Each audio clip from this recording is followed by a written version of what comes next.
Hi guys, welcome to my podcast, Hot Mess Hate, where we do real talk about real things from the silly to the serious. So once again, it has been a minute since I've done a podcast. Lots been going on. Recently, I went to a Mexican restaurant and I love Mexican, but for the very first time ever, I had Mexican chicken soup. Guys, I am totally a fan. This stuff is like chicken noodle soup, but without the noodles and with tomatoes, jalapenos, avocados, and cilantro. Oh my gosh, so good.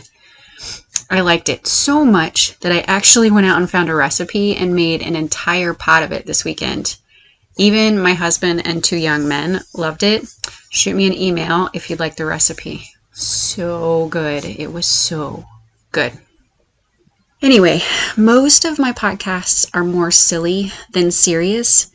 Today's podcast is one that's maybe slightly more on the serious side. Some of you know that I have a degree in psychology. I'm not a doctor and I don't work in the psychology realm, but I definitely find the human condition eminently fascinating. We are funny. A couple of recent events in my life had me reflecting on some people's tendency to avoid conflict. I think we all see it a lot. I find it especially frustrating when the people involved in the drama that always comes with conflict avoidant behaviors are all amazing people who care for other people, and I know and love them. So recently I was witness to a disagreement between 2 people who I know and love that is probably fairly similar to situations that we have all seen or even been a part of ourselves. So one of these people, who we're going to call Watson, is working on a pretty big project. And the other one, who we're going to call Mark, is helping with the project but wants to be doing other things instead of the things that Watson has asked him to do.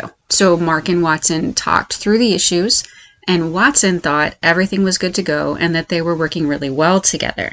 Apparently, Mark didn't think so, and instead of talking to Watson a second time, he went to someone else to complain and said that he was maybe thinking about stopping helping with the project.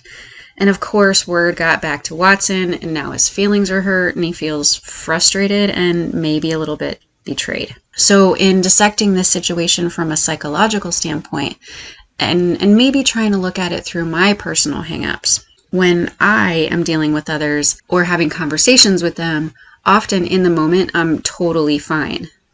Later, I reflect on the conversations, and sometimes I realize I'm not super satisfied with how things ended up.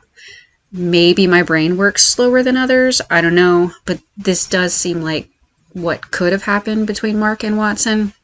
Sometimes I realize that the thing that was bothering me was actually just me assuming someone else's negative intent when there wasn't actually a conflict going on. There wasn't negative intent. It was just not effective communication, which I wouldn't know unless I was willing to talk to the person I thought I had a conflict with. One thing is definitely for sure though, conflicts or disagreements can be really stressful. We've all heard of the fight or flight response, which is an automatic physical and psychological response to any event that seems scary or stressful.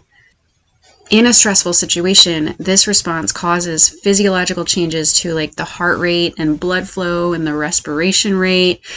Your adrenaline levels might spike. And on the psychological side, you may end up with racing thoughts or hyper-focus.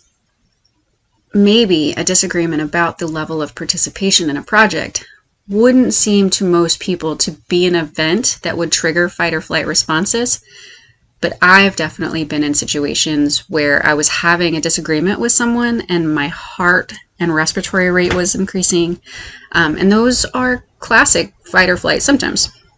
And remember, there are psychological changes in a fight or flight response too. So maybe in this situation, what we're seeing is something akin to what I will term flight light or conflict avoidance.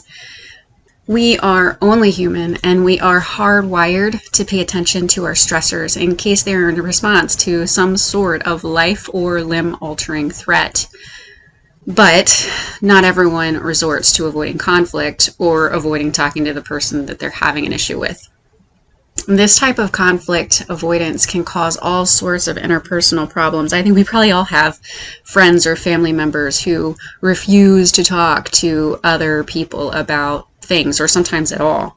There are lots of theories and legitimate reasons why some people are more likely than others to avoid conflict, but they mostly boil down to a lack of confidence for one reason or another, a lack of effective coping skills, and either an inability or an unwillingness to effectively communicate. Sometimes an individual may avoid having a conflict with anyone. Other people may only avoid conflict with someone they find intimidating. Conflict avoidance is super individual. I think sometimes we assume that people who avoid conflict or take their conflicts to a third party instead of addressing the issue with the person they're having the conflict with are intentionally being jerks. Or maybe that's just my knee-jerk reaction. I don't know. But I always try to remember that we don't always know why people do the things they do. And I try to remember to approach situations like Mark and Watson's without assigning blame or assuming somebody has a negative motive. One thing is definitely true though. People avoid discomfort, and conflict is uncomfortable. I totally get it. I don't like conflict either. But it's also uncomfortable to be upset about something that you can totally fix if you're willing to talk. Maybe uncomfortable conversations are hard.